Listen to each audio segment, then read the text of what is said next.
Welcome to Indie Film Lab University. We're going to cover a topic today called pushing and pulling. First, we want to talk about why. Why do you want to push film? Why is that even a possibility?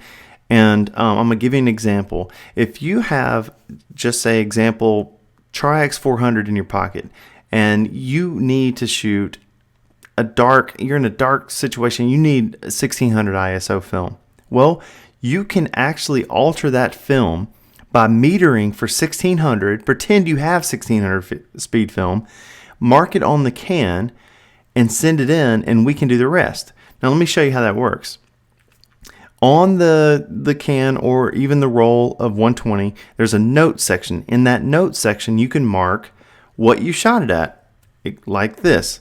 If I need to push 400 to 800, which is +1, which is one stop, 400 to 8 is one stop, or I can mark 800 on the roll. Either one of these is totally acceptable, and it means the exact same thing. I just put 800 because that's why I know I need to meter at. So, for instance, this situation, I would meter the entire roll at 800 ISO. That way, I can get the 800 ISO that I need out of a 400 speed film, and it's super easy. In the lab, we do the rest. So this is an example of if I was to shoot Tri-X 400 at 1600, I would mark on the roll 16, and then I would meter that entire roll for 1600 ISO. Now, you're saying, like, just because you write 1600 on the roll or you meter for 16 doesn't mean it's going to make it 16. So how is that possible? Well, the lab is going to do the rest, and I'm going to show you that in a second. Pulling is the exact same thing, but opposite. It's from 400 to 200. So if I was outside and I needed a 200 speed film and I had 400, I could mark on the can 200, meter for 200, and I would have a 200 ISO film, because we're going to do the rest at the lab. And let me tell you how we do that. We take the film, and we know, because you've marked on there what you shot it at, we develop it either longer or shorter depending on if we're pushing or pulling. That's all it is. We're developing it longer to push it and shorter to pull it.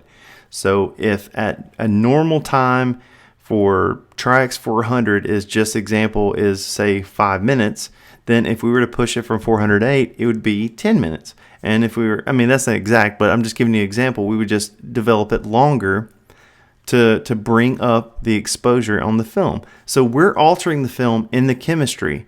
You're just metering it at whatever ISO you want, marking it on the canister, and then we do the rest here.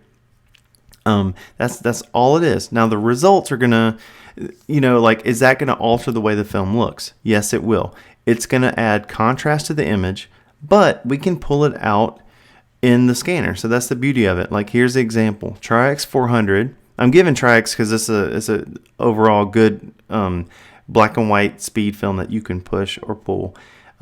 So I do this all the time. So I actually shoot Tri-X at 800 or 1600 more than I shoot at 400. So in this first example, there's Tri-X 400 shot at 400. I'm outside, plenty of light. I can shoot at 400. In this next example, I'm shooting Tri-X 400 at 800 inside in a dark room. So I need 800 speed film to make this shot work. So I wrote on the can 800 and I meter for 800. And the same with the 1600 speed film. Now the good thing about it is, although it's going to add a lot of contrast to the negatives, we can pull it out in scanner. So it's not a big deal. I can actually alter it in scanner to look really good. As you can see here in the 1600 speed, I needed 1600 to shoot this scene. And it's really dark. It was nighttime, so I needed 1600 to make this work. But there's still detail in the shadows and the highlights, and that's all I care about. Now you're asking yourself, why don't you just buy 1600 speed film? Well, because I like Tri-X pushes 16. I could have got some Delta 3200 and shot that, but this is what I had and this is what I made work. And I do this all the time. So I buy one stock of black and white and shoot it however I want to. I do shoot other black and white films, but I do like the look of Tri-X. Now you can do this with other films like the Kodak T-Max, but I think after one stop of T-Max films, it kind of gets a little weird. And all the Ilford films you can test and play with. I know HP5 definitely can push all you want. So Yeah, this is not just for Tri-X. This can be for any film, but just be aware that there are some different outcomes to different films. So with color film, you have a different layer. You have the color that you're dealing with, so that's going to change too when you push it. Example here is the Portra 160 pushed to 320 and 400 to 800. So these both look really great, and this is just push one stop. Now the more you push, the more the colors change and the more the contrast changes the image. So just be aware of that when you're pushing color film, because you have that color layer you're working with.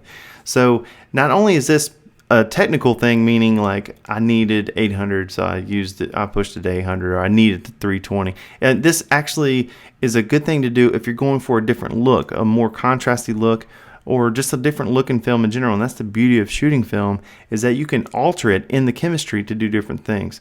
So yep, that's pushing and pulling. And yep, like I said, experiment with it, do what you want, and just have fun with it, and send it into the lab, and we'll take care of it and get the results that you want. And thank you so much for watching, and hopefully this clears up any questions you have about pushing and pulling.